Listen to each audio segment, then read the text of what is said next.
Parashá Yitro, Torá, página 218.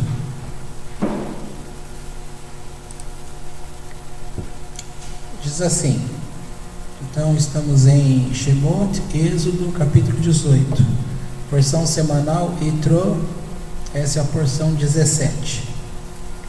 E escutou Jetro, Yitro, chefe de Midian, sogro de Moisés, tudo o que fez Deus a Moisés e a Israel, seu povo, e como tirou Israel do Egito. Então, nesse primeiro momento, o que nós temos por informação? Jetro, da região de Midian, sogro de Moisés, o que ele fez? Ele escutou tudo que Deus fez a Moisés e a Israel, o povo, né? E como foi que tirou eles do Egito.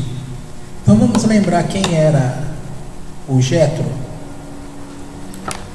Vai dar uma diferença de idade aqui relativamente grande entre eles, né? Por quê? Porque quando Moisés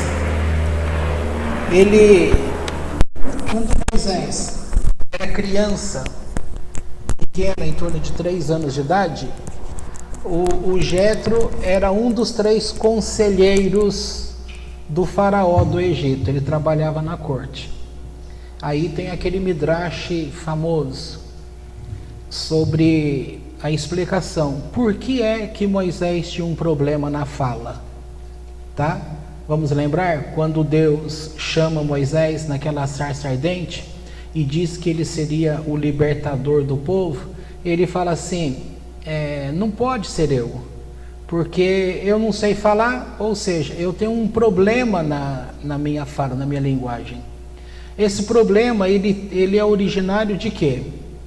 De que havia a profecia no Egito, não da parte de Deus, mas da parte dos próprios feiticeiros, de que nasceria alguém no Egito que não era do próprio povo e que causaria muito mal à nação. O conselho que foi dado era para que o faraó matasse, eliminasse essa criança. A criança, na época que nasceu, estava de acordo com aquele mandamento do faraó, que o povo já tinha dito, olha, esse povo está crescendo muito, daqui a pouco eles vão nos destituir, eles serão maiores do que nós. E aí foi elaborada aquela lei de que a criança que nascesse do sexo masculino deveria ser lançada no Nilo. Tá? Vocês lembram disso, né? O Midrash conta isso. E nessa época houve o nascimento de Moisés. E quem fosse encontrado com a criança, não só a criança seria morta, mas quem também fosse encontrado. Então, era um perigo de vida para eles. Como todo mundo sabe, Moisés sobreviveu de acordo com aquela estratégia de se colocar a criança no rio, a filha do faraó ia se banhar naquele horário, Miriam sabia e colocou naquele cestinho, tudo certinho. Por isso o nome dele é Moisés, é um nome egípcio que significa tirado das águas. Portanto, quando ela pega aquele filho, ela não tinha filho, ela adota Moisés como filho, ele é criado dentro do Egito para ser o sucessor do faraó. Quando aqueles conselheiros do Egito viram a criança, olharam entre eles e quiseram dizer o que para o faraó? Essa é a criança que nós falamos, tá? E aí tentaram matar Moisés muitas vezes, era para eliminar esse homem. Quem protegeu muito foi a própria filha de Faraó, a conhecida como a mãe de Moisés, nesse sentido. Portanto, ele foi de fato criado na sabedoria completa do Egito para ser o sucessor. Os anos se passaram e houve uma guerra. A Etiópia invadiu o Egito. A Etiópia, ela tinha renome na época, e quem iria livrar o Egito, segundo aqueles mesmos videntes, seria Moisés, tá? Que já tinha todo aquele curso de militar. E aí vão pedir para Moisés chefiar essa expedição. Aí a filha do faraó, tudo isso segundo o Midrash, tá? A filha de faraó faz com que todos eles peçam, porque vocês quiseram matar, fizeram tudo para matar e agora vocês precisam dele. Ele não era o que iria destruir e agora ele é o salvador de vocês, então eles tiveram que se retratar, tá? Foi feito isso, aí é quando Moisés vai e usa uma estratégia muito legal, porque naquela época, naquela região, você pode procurar no Google, você vê até imagens. Havia uma região ali que existiam as chamadas serpentes voadoras. Elas conseguiam, no bote, elas abriam como se fosse asa, e elas, que nem um planador, ela deslizava no ar. Então elas eram chamadas de serpentes voadoras. E ninguém iria imaginar que ele passaria com o exército do Egito naquela região. Por quê? Porque senão eles seriam mortos por essas serpentes. E o que ele faz? Ele manda capturar aquela ave ibis, que é justamente o predador natural da serpente. O que aconteceu? Todo mundo estava esperando o exército vindo nas mãos de Moisés por um caminho, e ele vem justamente por um caminho que eles não imaginavam. Quando chegou na região que tinham as cobras, ele mandou soltar as aves. No que as aves estavam por ali, as cobras vazaram, né? O exército todo passou, nenhum soldado foi afetado. Então eles sitiaram aquele palácio da Etiópia, que era cercado por águas, e a princesa, olhando de longe, viu Moisés, ela se apaixona por Moisés, e ela manda para ele um pedido de casamento.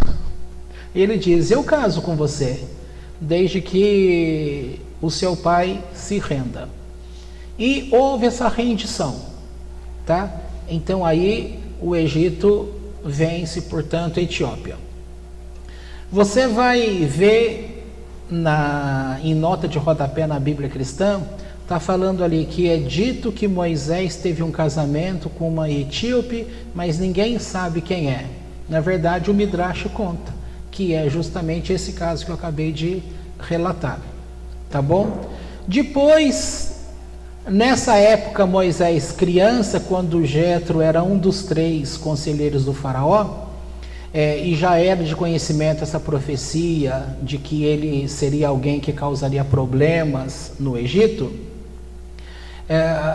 Um dia a criança estava no colo do vovô e tirou a coroa da cabeça dele e pôs sobre a sua própria cabeça. Ou seja, o menininho Moisés tira da cabeça do faraó e coloca sobre a dele.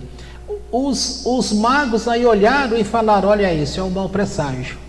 É novamente uma indicação de que esse é a criança que precisa ser morta.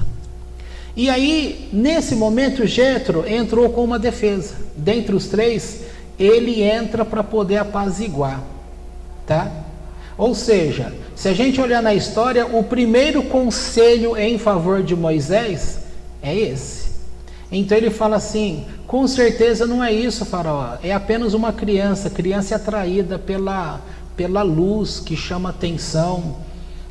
Vamos fazer um teste, portanto, vamos colocar aí. Eles fizeram 2 potes, um com pote de brasas, né, ardentes, e o outro com coisas reluzentes, ouro, prata, sei lá o que foi, e colocou diante da criança, e a criança tinha que ir. Se fosse o caso, ela iria escolher o poder. Se não, se fosse inocência do brilho e tal, ela ia para o lado do fogo. E diz uma história do Midrash, aí complementando, que Moisés estava indo em direção ao poder, mas que o anjo do Eterno estava lá e deu um tapinha nele, direcionou ele para o lado das brasas, aonde ele pega e põe na boca e tem essa lesão na boca. Por isso ele falava com dificuldade. Essa é a questão. Esse, portanto, é o primeiro relato que a gente, como uma educação mais cristã que nós tivemos, é um relato que nós não tínhamos conhecimento. Então está aqui o princípio de quem era o Jetro, o Itró da Torá. O que chama atenção também é que os rabinos perguntam que Itró, ele não era do povo hebreu, e ele consegue um mérito de ter o nome dele como nome de uma paraxá. Isso aqui também chama atenção. Agora, vejamos. Aqui segue o relato. Então, portanto, quem era o Itró? Para ser conselheiro, ele também era homem conhecedor da feitiçaria do Egito. Tá? Portanto, aqui a gente está diante de um homem que tinha conhecimento de todo o ocultismo, e ele, portanto, se rendeu ao conhecimento de Deus. Como foi isso? Então aqui está dizendo, olha, e escutou. Escutou, nós vamos entender no mínimo de 2 sentidos. Qual é o primeiro sentido? Esse sentido literal. Ele, da região que ele estava, vamos lembrar lá, antes de entrar aqui, vamos lembrar que quando Moisés teve que fugir do Egito, ele caminhou em fuga, ele foi para onde? Em Midian, justamente nas terras de Itró. Itró já tinha se aposentado, estava lá em Midian, e com as filhas dele. Quando Itró saiu do Egito, ele levou com ele o quê? Alguém lembra? O cajado. Hã? Todo mundo lembra aí a tal da lenda da Excalibur? Pois é, provavelmente a origem da lenda está aqui. Porque quando o Eterno fez um cajado, ele deu para Adão. E isso foi passando, chegou em José. José estava com ele no Egito. Quando José morreu, esse cajado ficou lá. E o Egito se apropriou dele. Mas quando Jetro se aposentou e saiu, viu que ninguém tinha se interessado por aquilo, ele pegou e levou com ele. Quando ele chegou lá na propriedade dele, ele cravou no chão. Depois que ele cravou no chão, ninguém mais conseguia tirar. Tá? E ele então fez uma promessa, dizendo que aquele que conseguisse tirar, ele daria a filha dele em casamento. Quando Moisés chegou lá em fuga, antes dele chegar ali, ele foi parar na região em que justamente a filha de Jetro estava levando o gado para pastagem, para tomar água. E Moisés defendeu essas mulheres da ação daqueles homens que causavam lá violência, aquelas coisas todas. Quando elas chegaram em casa e contaram ao pai, ele quis honrar a pessoa, então ele deu abrigo, e conforme Moisés esteve ali, ele ficou sabendo que negócio era aquele no chão e tal, com muita tranquilidade ele foi lá e pôs a mão e tirou. No que ele tirou, ele ganhou em casamento a Tsiporá, tá? Então aqui a gente já tem essas coisas que vai chamando atenção na história. Aí acontece todo esse processo com ele, ele já está como libertador do povo, e agora chegou para Jetro, lá na região dele, toda essa história. O que Deus fez no Egito, as 10 pragas, como o mar se abriu, como esse povo passou em seco. Então, ele conhecedor dos poderes de magia, etc, etc, ele ficou encantado de ver a forma como Deus atuou em todo esse processo, tá? Então, olha, e escutou, escutou o burburinho, o falatório. Não aconteceu a questão de Brumadinho, foi ontem isso? Imagina se nesse meio aí tivesse acontecido algum tipo de milagre. Então essa história ia espalhar no Brasil inteiro, ia chegar no ouvido de pessoas. Se Deus tivesse realizado grandes milagres, então quer dizer, aquilo ia chamar a atenção de muitas pessoas. Essa história do Êxodo chamou a atenção do mundo inteiro da época e, portanto, ele escutou. No que ele escutou, ele creu. Para ele crer, ele precisa deixar em pausa todo o conhecimento que ele tinha. Então ele tem que retirar de dentro dele o conhecimento da educação que ele teve, da magia que ele aprendeu, de todas as coisas, para ele poder compreender quem é Hashem, quem é Deus, quem é este que faz essas maravilhas, tá? Ele estava preocupado com isso. Lembrando que o homem sábio, ele está na frente de muitas pessoas, não é verdade? O homem sábio, ele ouve e procura entender. Ele não põe o conhecimento dele na frente para bater de frente, tá? Portanto, quando ele pega os 2 filhos de Moisés, mais a esposa, então ele vai levar. Para ele chegar lá no deserto, Deus tinha preparado toda uma proteção. A nuvem que cobre todo aquele exército, a gente pensa na nuvem como essa que a gente está vendo. Essa nuvem aqui, ela era muito espessa, ela era pesada, ela estava ali pronta para não permitir que uma lança caísse sobre o povo, passasse. E quando ele chega ali, você olha para aquela região, você sabe que tem um povo ali, mas você não está enxergando esse povo. Você acha que ele teve medo?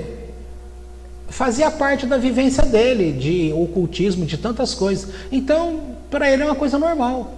Quando ele chega lá, ele precisa saber agora, como que eles vão saber que eu estou aqui? Ora, ele escreve no papel um bilhete, vamos simular um bilhete? Meu genro Moshe, está aqui fora o seu sogro, com a tua esposa e os teus 2 filhos, venha nos receber. E ele pega o papel e, que nem você vê em filme aí, quando abre um portal, quando ele enfia a mão naquela nuvem, a mão dele passa para dentro e é recebido, e pega aquele papel. Aquele papel chega de fato a Moisés e Moisés dá autorização para irem lá. E ele é convidado para entrar e é recebido com, vou falar jantar, almoço, é recebido para comer. Quando ele está ali olhando, o Jétro está observando, vendo como que as coisas para ele, e percebe que no outro dia, esse homem entra para julgar o povo e fica desde manhã até a noite. Aquela multidão de gente, quando ele tem acesso, aí vamos ver lá qual é a hora que ele vai falar. Aqui teve a saudação. Aqui no verso 14, lá no finalzinho da página 209, então ele vai dizer assim: e viu o sogro de Moisés tudo o que fazia ele ao povo, e disse: que é isto que fazes ao povo? Por que tu estás sentado sozinho e todo o povo em pé perto de ti, desde a manhã até a tarde? E disse Moisés a seu sogro: por que vem a mim o povo para consultar a Deus? Quando eles têm alguma coisa, vem a mim, e julgo entre o homem e seu companheiro, e faço-lhe saber os estatutos de Deus e as suas leis. E disse-lhe o sogro de Moisés: não está bem o que tu fazes. Consumir-te-ás, e também o povo que está contigo, pois a coisa é pesada demais para ti. Não poderás fazê-la tu sozinho. Agora escuta minha voz. Aconselhar-te-ei, e estará Deus contigo. Sejas tu pelo teu povo diante de Deus, e levarás tu as coisas a Deus. Olha que interessante. Então ele não chegou com arrogância. Ele disse: se você puder, escuta o conselho que eu vou te dar, tá? E falando assim, então veja só, então ele explica que isso é pesado demais para você, sozinho você não consegue. Escuta minha voz, aconselhar-te-ei, e estará Deus contigo.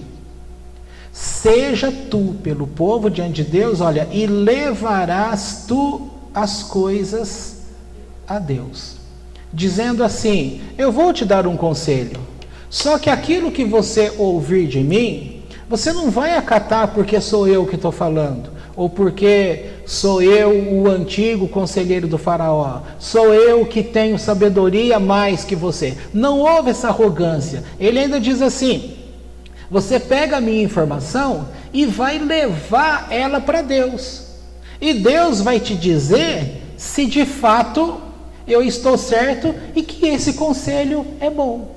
É isso que ele está dizendo aqui. E foi justamente isso que Moisés fez, porque também ocorreu aquele fato quando as filhas do Tzlofhad, eram 5 mulheres que tinham ficado sem herança. Aí elas vão perguntar a Moisés, elas vão perguntando, já estava em execução esse plano, tá? Porque que ele está pedindo? Coloque homens que sejam amantes da verdade, que tenham caráter, que tenham... não é pessoa boa por padrão moral. Tinha que ser uma pessoa boa no sentido de retidão para com Deus. Pessoas sábias que ele conhecesse com esse padrão de verdade. Essas pessoas deveriam ser escolhidas para ficar como chefe dessas multidões. Então ali fala de 1000, de 500, de 100, de 50 e de 10. Você coloca as pessoas, porque os problemas que vão ocorrer ali, elas vêm e passam para a pessoa. A pessoa já entende, já sabe como resolver, passa para a pessoa. Você deve fazer assim, assim, assim. Pronto, resolveu o problema, nem chega nele, tá? Mas quando algo era mais complicado, esse de 10 vai falar assim: isso eu não sei, passa para aquele que é de 50, também não sabe, passa para o de 100, também não sabe, passa para 500, não sabe, passa para 1000, não sabe, passa para milhares, não sabe. Chegou em Moisés, é o Supremo Federal, entendeu? E aí, chegando em Moisés, ele não sabe, ele vai perguntar a Deus. É justamente naquela questão das 5 mulheres, quando elas perguntam: é justo que não tenhamos nós herança da parte do nosso pai? Nós ficaremos sem herança? E aí era um fato novo. Pergunta para o primeiro: não sei. Chegou em Moisés. Moisés pega aquilo e fala: também não sei, porque eu não lembro quando Deus explicou para a gente o que ele falou nesse sentido. Veja, aí ele vai e chama Josué e chama Aharon, o irmão dele. Vocês lembram quando Deus falou assim, a explicação que eu dei a vocês da parte de Deus? Qual foi? Vocês lembram? Não lembramos. Não ficou claro isso. Então muito bem. Aí ele vai levar Deus. E Deus então ouve e fala: muito boa questão. De fato eu não falei sobre isso. Então você vai fazer assim, assim, assim. E fica estabelecido como regra de lei: quando acontecer fato semelhante, a ação é essa. Entendeu? Então veja, você tem aqui um homem que estava tarimbado em assuntos difíceis, que teve coragem de aconselhar. Veja só, imagina aqui a Andy, está lá trabalhando, acontece alguma coisa, ela poderia aconselhar a patroa dela? Poderia. Mas qual é o subordinado que tem coragem para falar para o seu chefe um conselho? Mesmo que você sabe que que de fato o conselho é bom, é aquilo. Não fala. Porque você tem medo de como o outro vai receber. E ele, como já estava tarimbado, estava acostumado à orientação na corte, e ele falou desse jeito que nós explicamos. Olha, isso que está acontecendo com você é muito pesado, você não vai conseguir, está sendo mal para você, está sendo ruim para o povo, veja o conselho que eu vou te dar. Antes de você acatar, leve a Deus. Essa questão, partindo para o ponto de vista pessoal, todos nós, no decorrer da nossa vida, nós somos aconselhados, tá?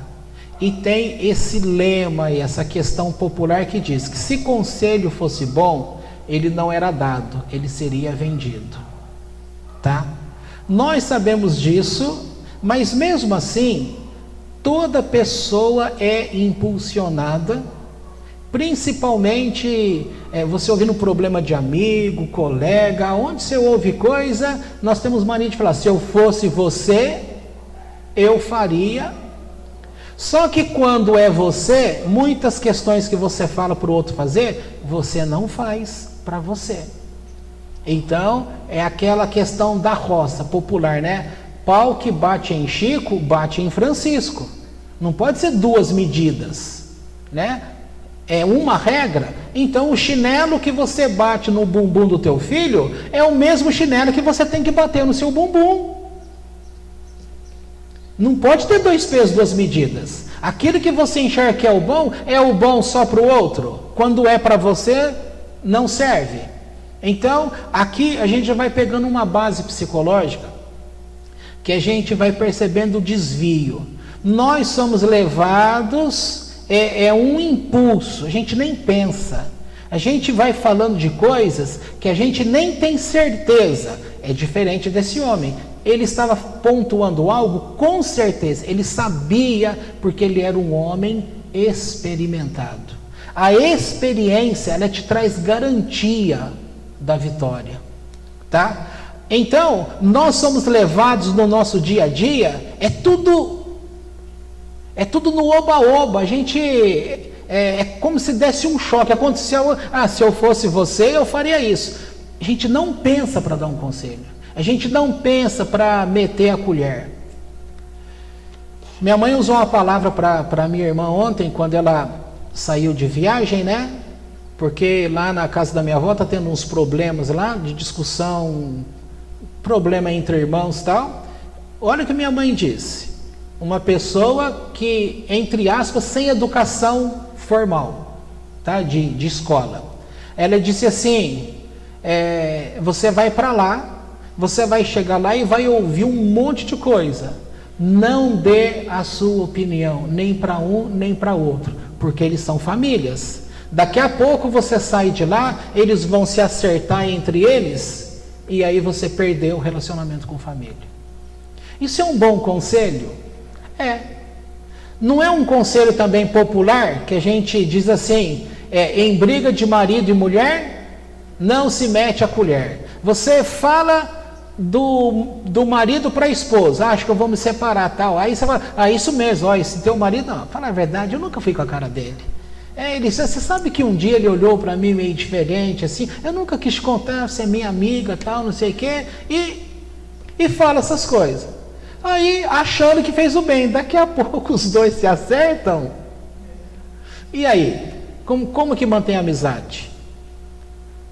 E aquelas questões dentro de empresa? Você teve uma chefe terrível, lembra? Imagina você e o outro cara, acontece uma coisa, cara, ela é assim mesmo, se eu fosse você, agora é a hora de fazer tal e tal coisa. Entendeu? Aí o cara vai e dá alguma coisa errada, aí você podia falar, se acontecer alguma coisa eu te ajudo. Aí na hora você falou, eu não posso perder meu emprego. Na hora que a bomba estoura, você não encontra pessoas para ficar do teu lado. Entendeu? Agora, por que essas coisas acontecem? Uma das coisas terríveis, nós estamos falando de coisas espirituais e coisas naturais. Nós somos naturais, pensando de um ponto de vista consciente, daquilo que você vive, daquilo que você experimenta, e mesmo nesses pontos que eu estou dizendo para você, que são coisas conscientes, que são coisas que você viu, esses conselhos que a gente dá nesse sentido, é baseado naquilo que você viu, naquilo que você, em tese, experimentou. Mas, ainda assim, é algo muito nefesh, é algo muito corpo, é algo muito materializado, é algo ainda que está fora de uma grande realidade. Qual é a verdadeira realidade? A verdadeira realidade é aquela que está nesse mundo desconhecido. Há um mundo desconhecido fora de nós, tá? Das coisas que acontecem no mundo e que nós não temos explicações, tá? E há um mundo interno dentro de nós que também é desconhecido.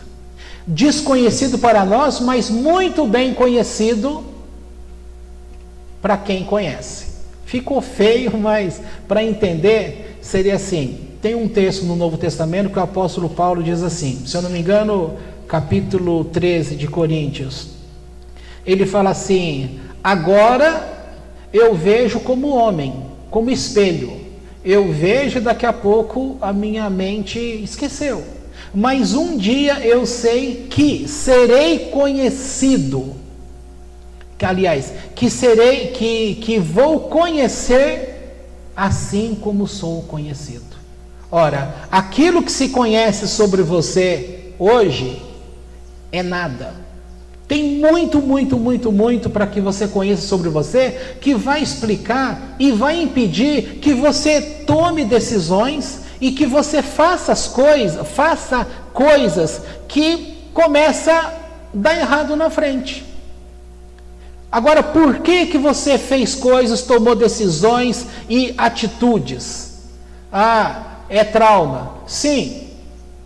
Todo mundo fala, é trauma, a pessoa está traumatizada. Tá, é verdade isso? É verdade. Mas esse trauma, ele pode estar relacionado com coisas muito mais profundas do que aquele trauma. Aquele trauma pode ter sido um agente no meio desse negócio. Entendeu? E como nós somos muito atrasados nesse sentido, a pessoa vai chegar lá no trauma apenas. Mas tem muito mais coisa para frente. É como se a gente entrasse num túnel. Você sabe que lá no final tem a saída do túnel. Mas quem que conhece esse final? É uma questão espiritual que diz assim, que... Agora eu não vou lembrar quem foi que disse. Estava pensando sobre essa questão da experiência de quase morte, que muitos médicos pesquisam. A pessoa, quando a alma deixa o corpo, acontecem com todos isso. Eles costumam ver um túnel escuro, e aquilo começa a puxar você numa velocidade incrível. Para o judeu que está acostumado, veja, eu estou falando agora para o judeu, aquele judeu que está acostumado com a literatura judaica, com aquilo que acontece, com a verdade que foi a eles revelado, como estávamos falando ontem. Quando um judeu desse, o espírito dele, a alma dele sai do corpo nesse sentido, ele costuma ver diante dele um ser luminoso, brilhante demais, e ele acha que é Deus. E a tradição explica dizendo, não é Deus. O que ele está vendo é a própria alma dele, mostrando que olha o brilho, olha o conhecimento, olha o tudo que estava em você, que tinha para você agir aqui nessa terra, e você não conseguiu achar o caminho, você não conseguiu chegar. Então aqui mostra o quanto o conhecimento foi pobre, o quanto a pessoa não conseguiu entrar no caminho. Agora, e para as nações, como nós estamos falando? Luz para as nações. Luz para as nações é o conhecimento da Torá. É esse conhecimento que é algo profundo, que quando a pessoa começa a entender, ela abandona tudo e vai naquele conhecimento. Tá? Quando nós começamos saindo do cristianismo, qual foi a orientação que o Eterno nos trouxe? Esqueçam tudo que vocês conheceram. Deixa de lado, porque se você trouxer bagagem, você não vai conseguir entender a Torá. Então esqueça tudo. Agora nós falamos aqui, acho que semana passada, como que é difícil. Você fala assim, eu esqueci tudo.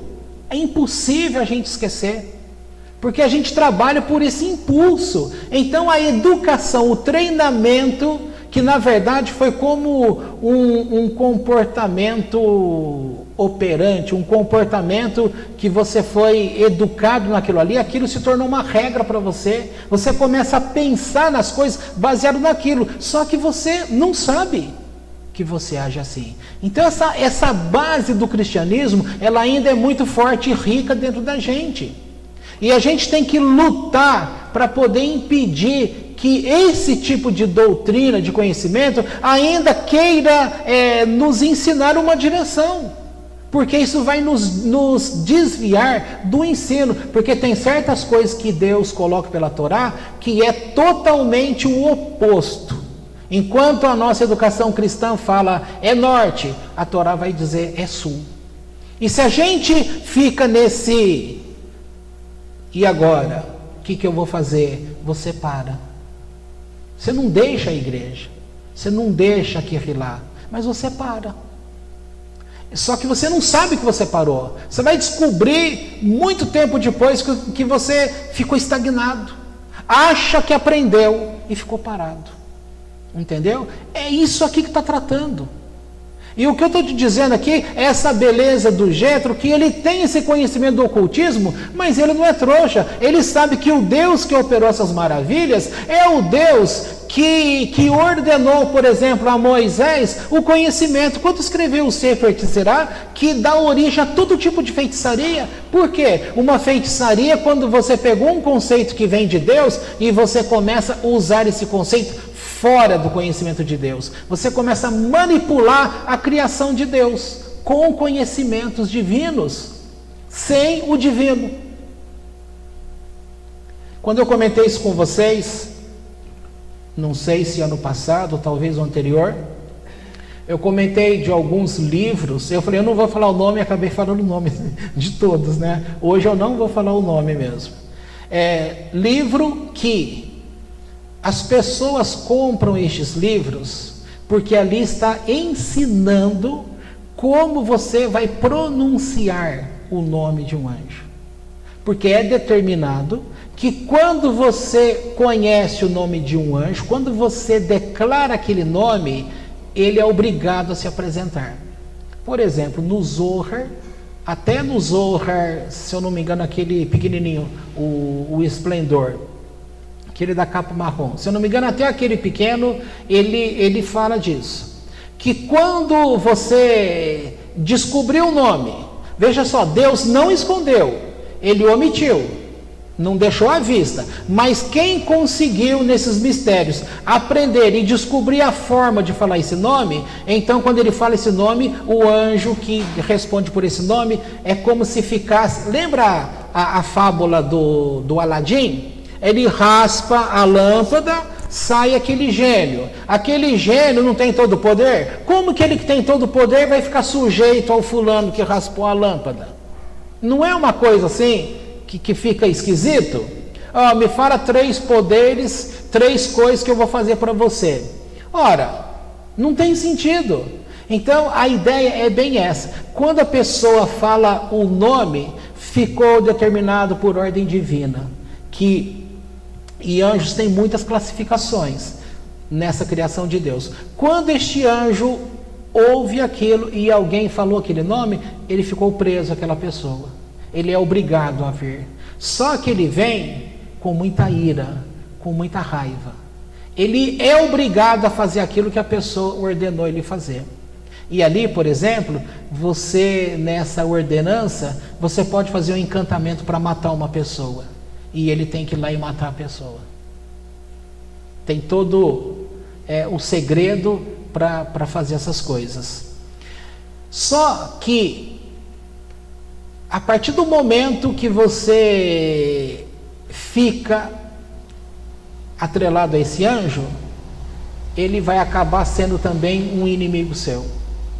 Ele também poderá te destruir. Só que as pessoas não pensam isso.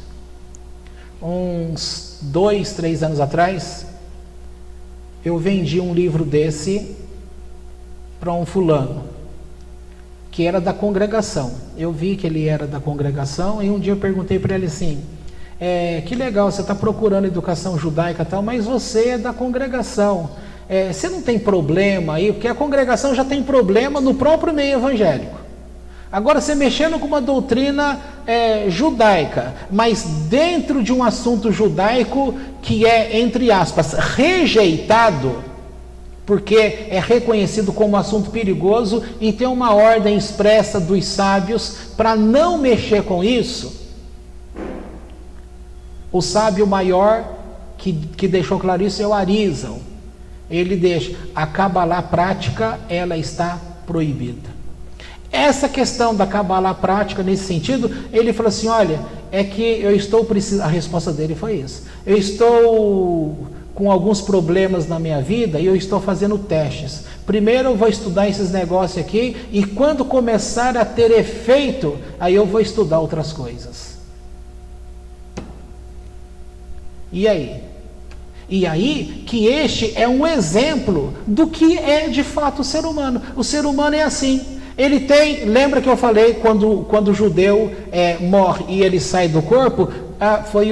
Foi um vídeo de uma aula no YouTube do Rabino Eliyahu, que ele está comentando justamente isso. Se eu não me engano, a alma é o passo a passo da alma após a morte.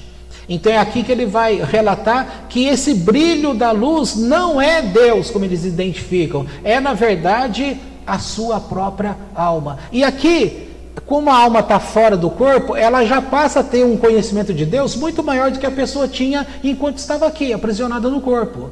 E aí ele começa a perceber quantas coisas poderiam ter feito e a ação e não foi feito, tá? E aí tem todo um plano aí vem castigos, vem um monte de coisa, tá? A ideia não é essa hoje.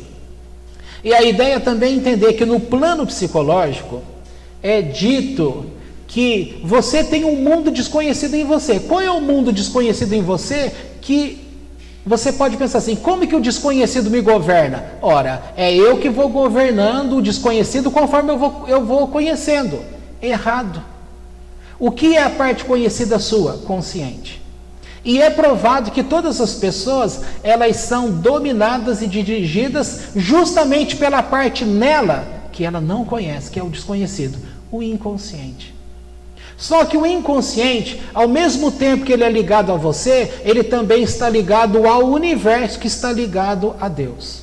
Então veja a amplitude desse desconhecido e as forças que se tem aí.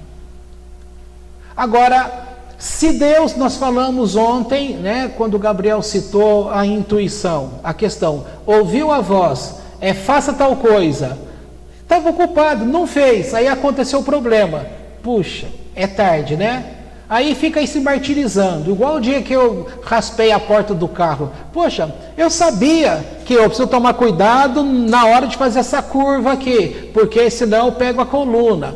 Eu sabia, mas por que eu deixei na posição errada? Depois que raspou e o culpado foi eu mesmo, eu fiquei uma semana, um mês me martirizando. Por que eu não dei uma ré e endireitei? Nós sabemos o que tem que ser feito e não fazemos. E depois a gente fica ali, mastigando, ruminando, e esse ruminar, ele não serve para trazer cura.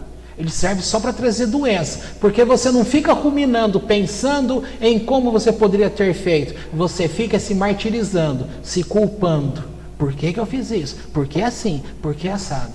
Então essa questão do consciente com o inconsciente, fica claro que, como já citamos aí, eu venho falando para vocês, todos estão ligados a Deus, todos, e todos acabam sendo dirigidos por Deus, por sonhos e por intuição.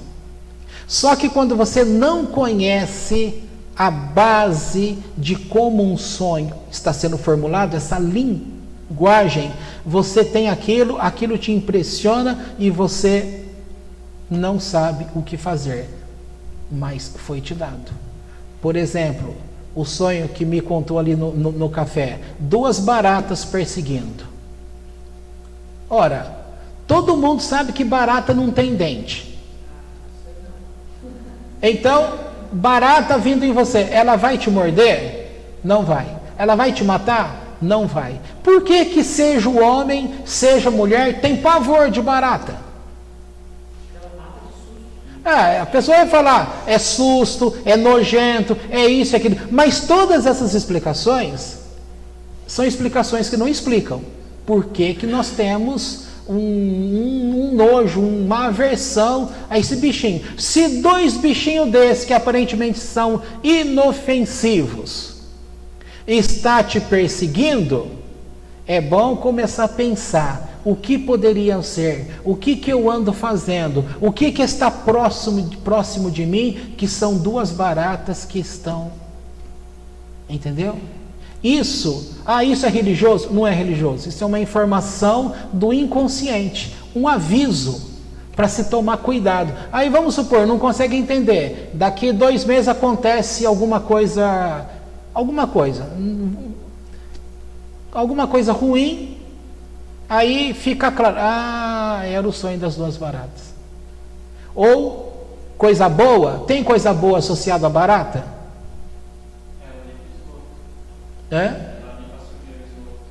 Limpa sujeira. Tá aí uma boa coisa. São 2 coisas. 2 baratas faz verão? Então, quer dizer, mas é melhor 2 baratas começando, nessa versão que ele colocou, começando uma limpeza do esgoto que está em mim?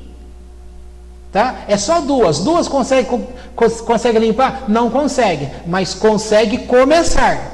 E o melhor num processo não é você ficar pensando, eu vou fazer. O negócio é começar a fazer, é dar o início.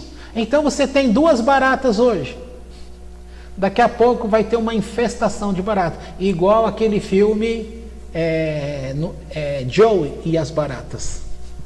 Quem assistiu? Quem teve coragem de ver aqui? Você assistiu comigo já, Gabriel? Joey e as Baratas, né? Quando as baratas falavam, né? É nojento. Então dentro de nós tem essas coisas, e Deus tem essa, ninguém pode falar assim, eu não escuto a voz de Deus. Todo mundo sonha, todo mundo tem uma questão ligada com o inconsciente, que tá ligado com coisa muito maior.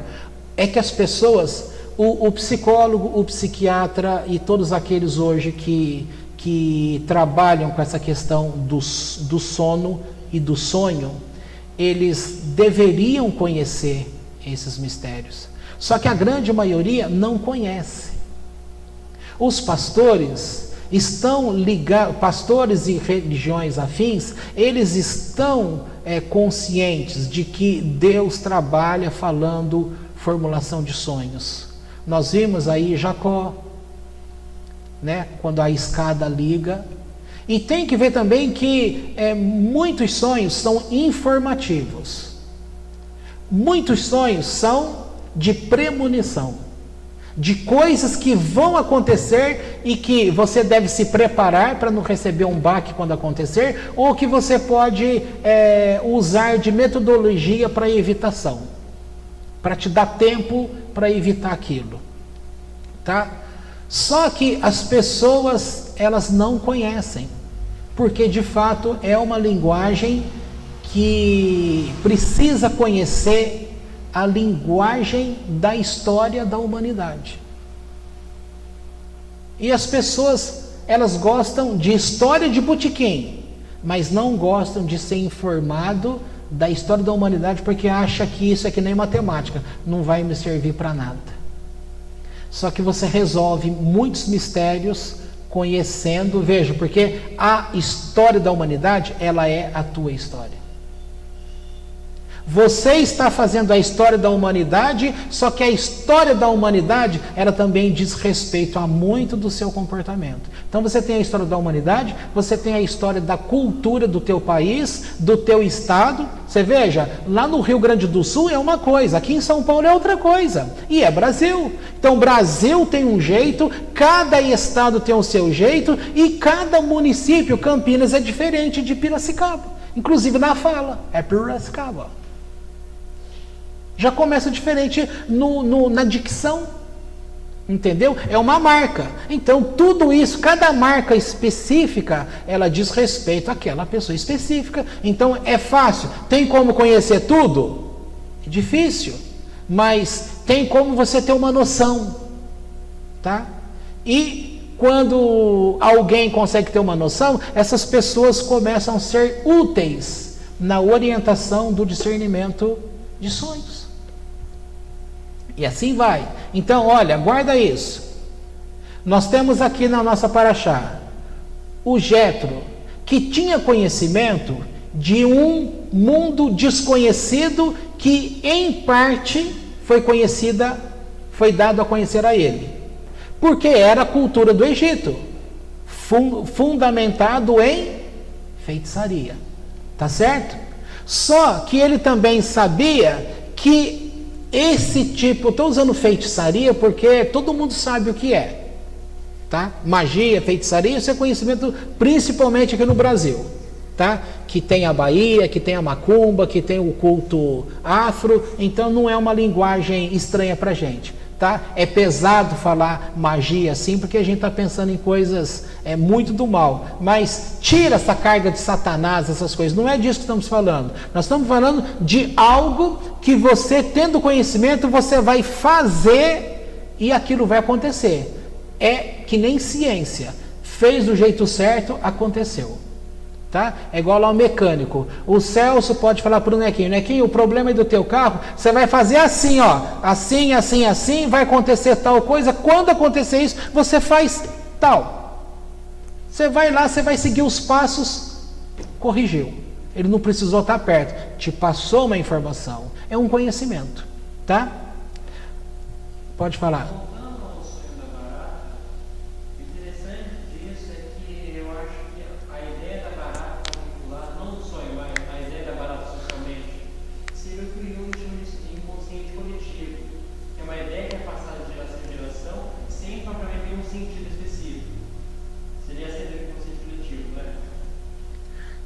Você tocou num assunto que, se não me falha a memória, a barata, ela é um animal aí que ela conseguiu sobreviver.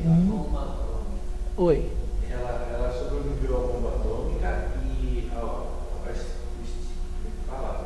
ciclo de vida dela chega a 500 anos. Isso. Então, isso que você está falando, por isso que está associando ela com o inconsciente coletivo. E a base do inconsciente coletivo é essa questão bem ampla. O Jung aborda que, além de trazer a ideia, traz como uma ideia do arquétipo, que é justamente criar uma imagem padrão e criar associações. Então você pensa em barato, bueiro, lixo, nojeira, voa, você tem ideias associadas nessa imagem.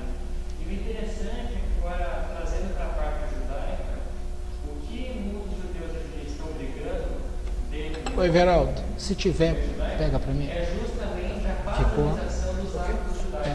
Se tiver ainda. E foi o que você falou ontem sobre a ideia do judeu, né? Você fez a pergunta. Uhum. Como o judeu nasce, não Isso. judeu. É aquele livro do Jonathan Sachs, não é?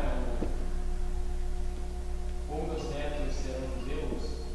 Teremos, o nome do livro é Teremos Netos Judeus? Então é uma preocupação, porque você vê, os judeus, por mais que eles não sejam totalmente Obrigado. eles ainda assim reconhecem a sua etnia e mesmo assim reconhecem a sua verdade, a sua história como verdade.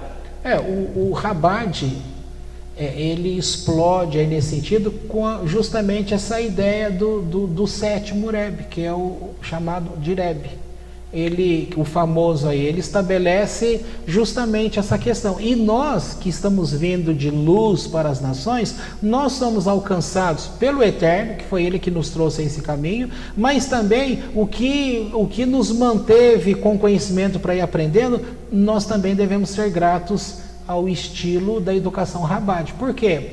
O acesso à internet, o acesso à informação, a explicação de temas, de paraxá, de conceitos judaicos. É assim que a gente foi se inteirando. E na cabeça dele, quando fez isso na época, era, segundo você está falando agora, era para despertar onde tivesse um judeu espalhado no mundo, que ele pudesse ter acesso àquilo. Na hora que aquela imagem passasse por ele, iria acionar aquela... a centelha dentro dele iria começar a produzir fogo e ele poderia fazer techuvá, que é o retorno ao Eterno. Mas a religião como um todo conseguiu transmitir muito bem uma imagem de Deus, um consciente coletivo, porque, em geral, qualquer pessoa que você pergunta hoje o que seria Deus, eles têm imagens muito parecidas, mesmo artificialmente. E, dependendo da religião, é sempre vinculado ao barbudo, um sábio, uma luz, ser um só. Então, mesmo para coisa religiosa, se torna parte do consciente coletivo. Esse é um lado bom de ter uma imagem de Deus. Qual é o lado ruim? A característica dele. O lado ruim é que com toda essa imagem de Deus que está dentro das pessoas, ela começa a ter dificuldade em buscar essa linha na Torá que te leva a Deus. É essa a questão. Então, é justamente, mata aqui o ensino, mata no sentido bom de a gente pensar nesse encerramento aqui, que como Jetro vem, conhecia aquilo e sabia da origem original, origem já é, tá? Mas essa origem no sentido primeiro, de que Deus que é dono da fonte, então ele começa a olhar o que Deus fez aqui para Moisés, ele começa a relacionar a fonte antes do conhecimento que ele tinha, com esse êxodo de agora. E ele une, olha, aqui está a verdade. É onde ele vem e ele diz, eu vou abandonar todos os deuses, todos os meus conhecimentos e vou me render a Hashem. Agora eu descobri.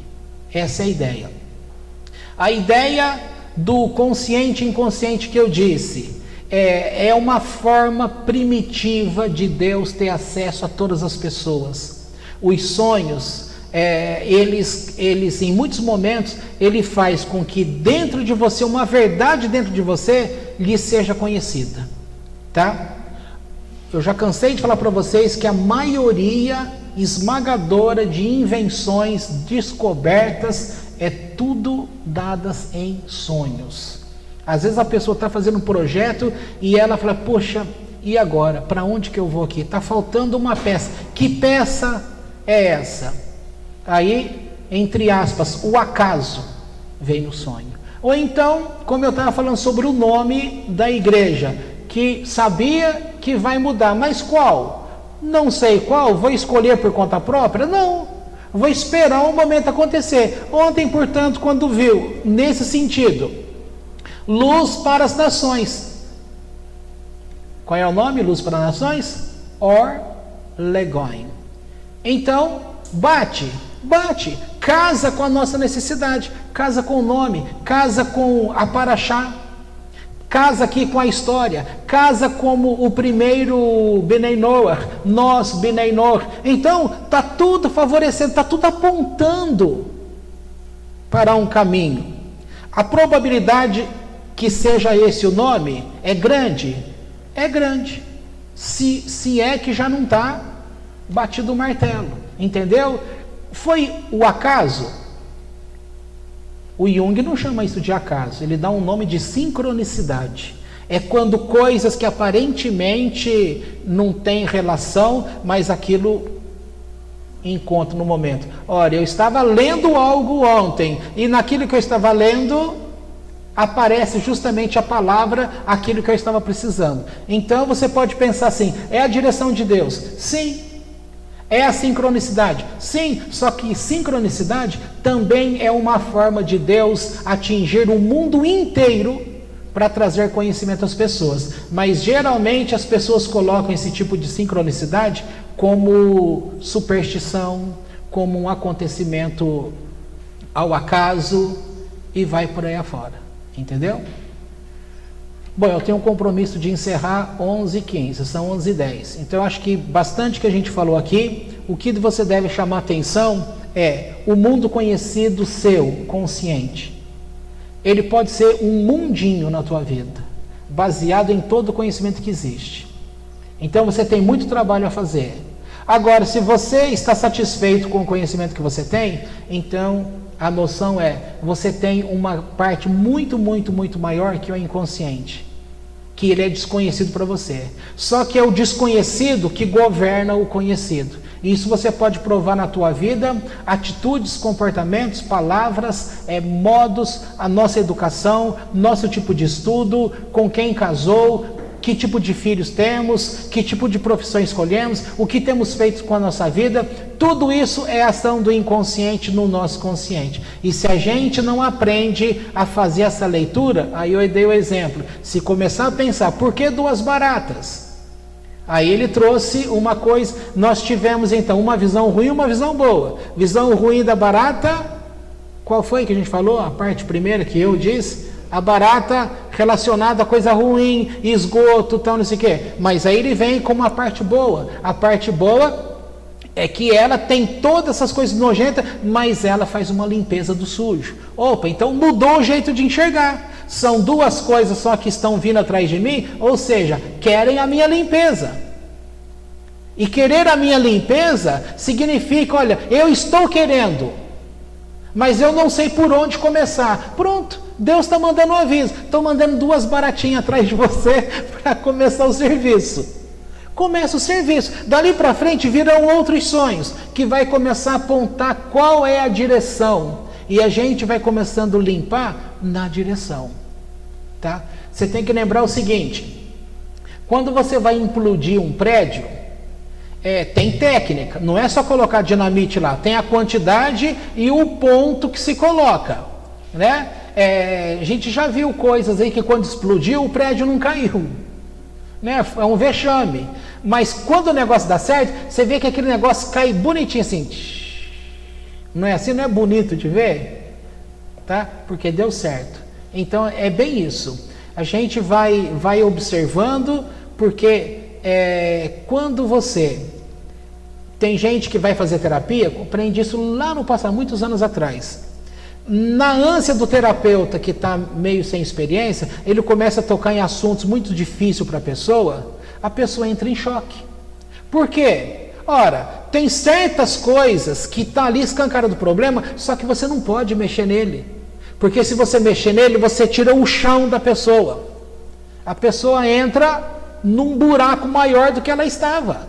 E aí parou todo o processo. Não tem cura, não tem crescimento, porque ela se afundou. Entendeu? Então o que você faz? Qual que é a arte que Deus vai colocando? Como Deus faz com a gente? Ele chega e já joga a bomba em você? Não, ele vai pegando as beiradinhas. Vai tirando aqui, tirando ali, tirando aqui, tirando ali. Olha, gente, aquela brincadeira do palito. Vocês lembram a brincadeira do palito? Aquela outra brincadeira que vai colocando os negócios assim, aí você vai tirando, né? Conforme você vai puxando, se você tira aquele errado aqui, blá, blá, blá, desmanchou tudo. Então, a arte nossa de conhecer a nós mesmos é começar a tirar coisas em nós que estão protegidas. Tirou aqui, você não ficou abalado, você não caiu.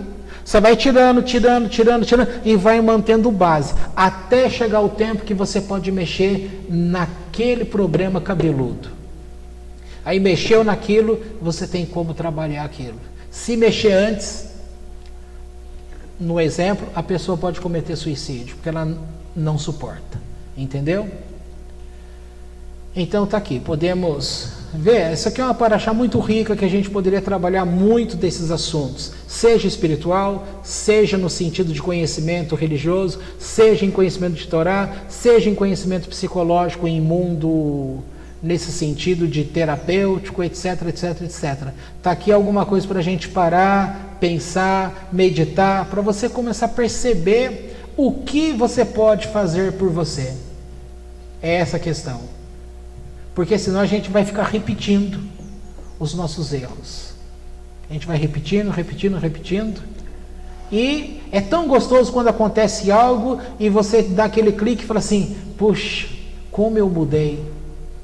Se fosse outros tempos, eu teria feito assim, assim, assim, assim. Não fiz. Mantive a calma. Conversei com a sua irmã esses dias, disse assim para ela: olha, esse tempo que eu não tenho falado com você, que bom, dá para ver que você cresceu. Olha a atitude que você tomou, isso que eu disse para ela. Fazendo entender, você tomou uma atitude segura assim, assim, assado. Você não era essa pessoa. Então é muito bom quando alguém chega para você e vai pontuando a você. O duro é quando a pessoa fala assim: nossa, quanto tempo que eu não vejo. Você é aquela mesma pessoa, hein? Não mudou nada. É duro, hein? É duro.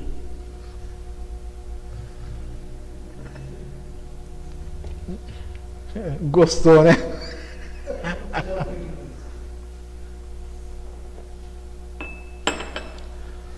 Então tá bom. Deixa eu desligar aqui.